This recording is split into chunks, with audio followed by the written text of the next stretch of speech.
damaging winds, isolated hail, and maybe even an isolated tornado today. Good morning, I'm meteorologist Pew. Today is July 12th, 2025. We have a 2% risk to see an isolated tornado in northern Michigan. The main hazard today is damaging winds up to 60 miles per hour, maybe even greater, and also flash flooding in the southern plains. In the next 24 hours, places in the southern plains may see rainfall totals up to 2 inches or maybe even greater in isolated places. Along with that, we may see isolated small hail in the Great Lakes and the southern plains. Starting with the Great Lakes and the Ohio Valley, it looks like things are going to start around 17Z or 12 p.m. Central Time or 1 p.m. Eastern Time. And it does look like for places like the Ohio Valley and Michigan, looks like things are going to start ramping up around 19Z, which is 3 p.m. Eastern Time. For Oklahoma and northern Texas, it looks like around 18Z or around 1 p.m. Central Time. And this is going to continue overnight. New Mexico and western Texas, you're already seeing some rain as this video is being posted, but it looks like things are going to start ramping up again around 21Z or 3 p.m. Mountain Time. If we look at 500 millibars or midway through the troposphere, in the southern plains, we do see that there is a shortwave trough, and in association with that, we do see that there is a little bit of a jet streak, and that's going to provide decent shear,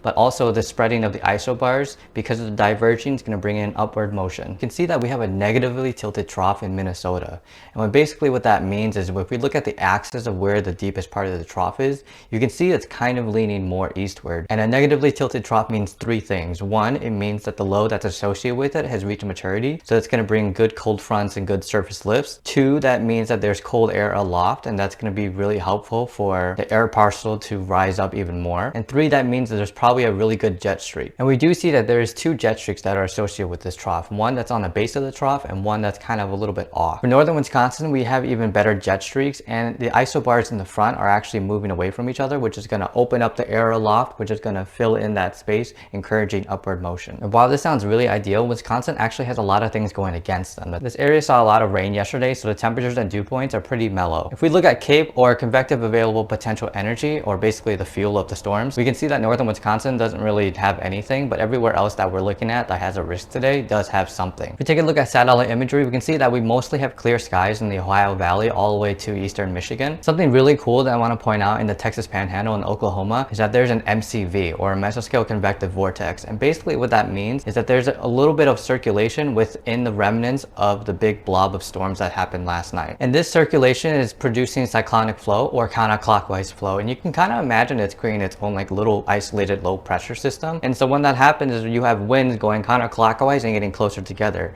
And so when in the low levels, when winds converge, they can't go down because they got the ground down there. So it's got a force to go up, which is going to promote more upward motion. And speaking of cold fronts, we have one going from Canada to the Great Lakes to the Mississippi Valley, and that's going to travel all the way eastward. And that's going to be one of the main mechanisms for surface lifts today. And that's why we have